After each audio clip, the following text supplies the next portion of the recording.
Bonjour à tous. Quatrième et dernière partie du chapitre sur le Royaume de France au Moyen Âge.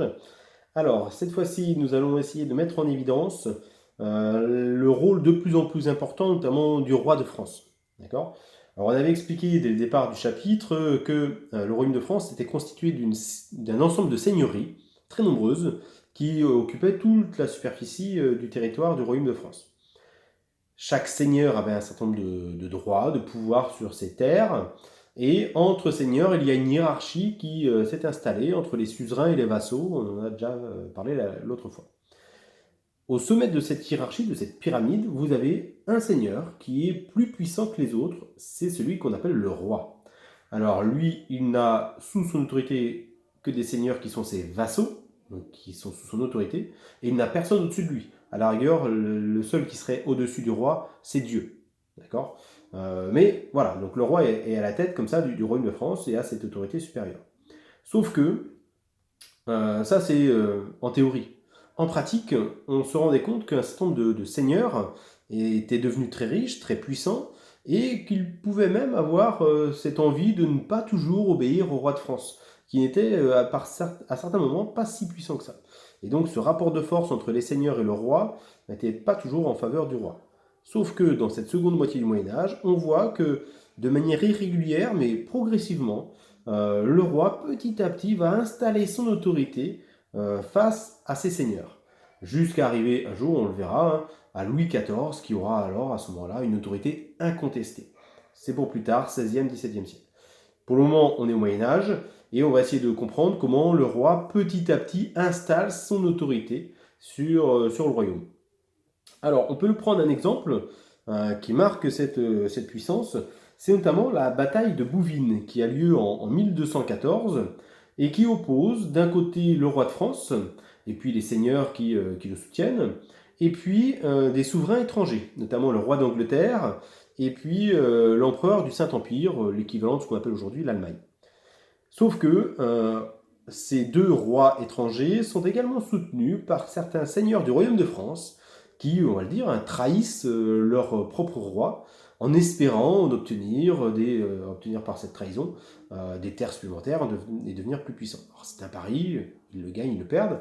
Là, si on prend le cas de la bataille de Bouvines, on a notamment le comte de Flandre, donc d'une seigneurie du nord du royaume de France, qui voit notamment cette tentative de trahir le roi. Eh bien, le roi de France, à l'époque Louis-Philippe, qui s'oppose donc au comte de Flandre, au roi d'Angleterre et à l'empereur du Saint-Empire romain germanique, eh bien, le roi de France, Philippe Auguste, va l'emporter.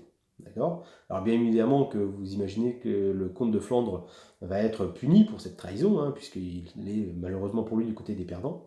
Mais le roi de France donc va pouvoir asseoir davantage son autorité. Alors, ce qu'il faut que vous compreniez sur les conséquences de cette bataille, parce que c'est surtout ça qui nous intéresse, donc page 93, vous avez une série de 3 cartes qui vous montrent comment le royaume de France a évolué, notamment la place du roi de France.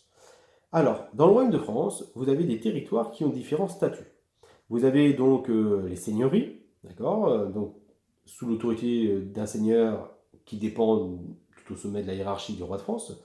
Mais vous avez aussi des territoires qui sont les seigneuries propres du roi, ce qu'on appelle le domaine royal. Alors le domaine royal sur la carte, il est représenté, si on prend la première carte, par ce qui est en violet foncé. Donc on peut se rendre compte qu'au Royaume de France, on a, à cette époque, là on est en 1180, un domaine royal qui est assez petit. D'accord. Ce qui marque un faible pouvoir du roi, puisque c'est uniquement dans ce territoire-là où le roi de France est seul à avoir l'autorité. Dans les autres territoires, il a laissé finalement les autres seigneurs être assez autonomes. Alors il y a quand même quelque chose de particulier. On voit que le royaume de France est occupé ou est propriété d'un seigneur qui est très puissant, puisque là tout ici est en vert. C'est notamment un seigneur particulier, c'est le roi d'Angleterre. Alors le roi d'Angleterre, il a, si on peut dire, une double casquette. Il est à la fois roi d'Angleterre, d'accord, donc là seul à avoir l'autorité, d'accord, mais en même temps qu'il est roi d'Angleterre, il est aussi seigneur dans le royaume de France. Et puisqu'il est seigneur dans le royaume de France, il est censé, théoriquement, être sous l'autorité du roi de France pour ces terres-là. Bien évidemment, vous comprenez que le roi d'Angleterre n'a pas du tout envie d'être sous l'autorité du roi de France et il lui fait bien sentir en s'opposant au roi de France et même en lui faisant la guerre. Vous comprenez mieux pourquoi, à la bataille de Bouvines, le roi d'Angleterre s'oppose au roi de France. Il a envie, tout simplement, le roi d'Angleterre, de s'approprier tout le royaume de France. D'accord ? Puisque le roi d'Angleterre perd contre Louis-Philippe lors de la bataille de Bouvines en 1214, eh bien forcément qu'il va perdre l'autorité sur un certain nombre de seigneuries.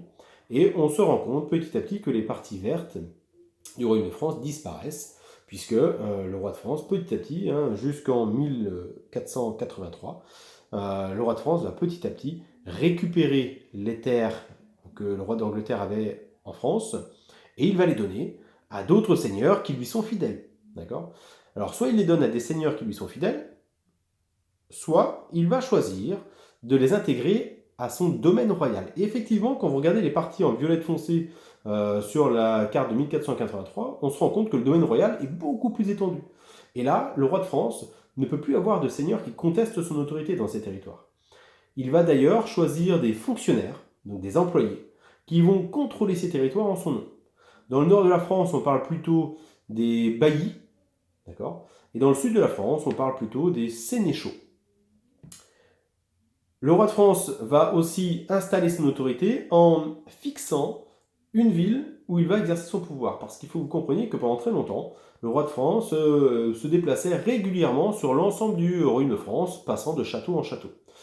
Désormais, il va installer son pouvoir dans une ville que vous connaissez très bien aujourd'hui, c'est la ville de Paris, qui devient très officiellement la capitale du royaume de France. Dans cette ville de Paris, il va notamment signer des ordonnances. Alors une ordonnance, c'est une règle, une loi, si vous préférez, qui doit s'appliquer à la population française. Il va y rendre la justice aussi, puisque c'est lui qui a le pouvoir de juger les hommes. Ce pouvoir de juger, d'ailleurs, il l'a délégué au seigneur dans chacune des seigneuries, puisqu'on avait dit que chacun des seigneurs était capable d'avoir le droit de vie et de mort sur ces paysans, mais ce n'était possible que parce que le roi de France lui déléguait ce pouvoir. Donc nous avons désormais un roi de France qui va exercer ce pouvoir de justice de Paris pour les grandes affaires, bien sûr, du royaume. Les petits procès ne concernent pas le roi directement. Et puis, on va y entreposer aussi le trésor royal, c'est-à-dire tout l'or, tout l'argent récolté des impôts, qui souvent se déplaçait de ville en ville, vous imaginez un petit peu la difficulté, et qui désormais va être stocké dans le royaume de France, dans Paris, pardon, qui devient la capitale. Dernière chose, pour asseoir son autorité, pour imposer son autorité à la population, et notamment aux seigneurs, le roi aussi décide de plus en plus officialiser une cérémonie qu'on appelle le sacre. Le sacre du roi, c'est une cérémonie religieuse qui a lieu à la cathédrale de Reims, donc c'est une ville dans l'est de Paris. Et dans cette cathédrale de Reims, c'est l'Église catholique qui officiellement intronise le roi en tant que roi et qui est choisi par Dieu. Or, personne n'est supérieur à Dieu, et donc c'est une manière pour le roi de devenir incontestable dans son pouvoir. Donc, il est roi et incontestable parce que Dieu l'a choisi. Et l'Église catholique organise cette cérémonie pour que tout le monde le comprenne bien. Bien évidemment qu'en échange de cette cérémonie, le roi apporte son soutien à l'Église catholique. D'accord ? Puisqu'on va voir un petit peu plus tard que la relation entre l'Église catholique et le roi de France est très forte, et que lorsque plus tard il y aura d'autres religions, d'autres tendances religieuses du christianisme qui se développeront, eh bien, ça remettra en question un petit peu cette relation entre le roi de France et l'Église catholique. Voilà pour cette dernière partie du chapitre. J'espère que ces petites vidéos vous auront apporté quelques éclaircissements. Pour cette semaine, donc, vous aurez à réviser tout ce chapitre, définition, date, puisque des dates, comme on ne l'a pas cité, mais dans les affrontements qui ont eu lieu entre le roi de France et le roi d'Angleterre, il y a la guerre de 100 ans, qui a duré, alors pas tous les jours, mais qui a duré pendant quasiment 100 ans, de 1337 à 1453. Et donc vous avez des dates comme ça qu'il faut retenir, les définitions, je disais, et puis le contenu du cours, de manière générale. Voilà, ça vous permettra de pouvoir réussir l'évaluation. On verra sous quelle forme je vous la proposerai. J'attends un petit peu de savoir si le collège va rouvrir prochainement ou pas. Voilà, bon courage, bonne révision. Merci.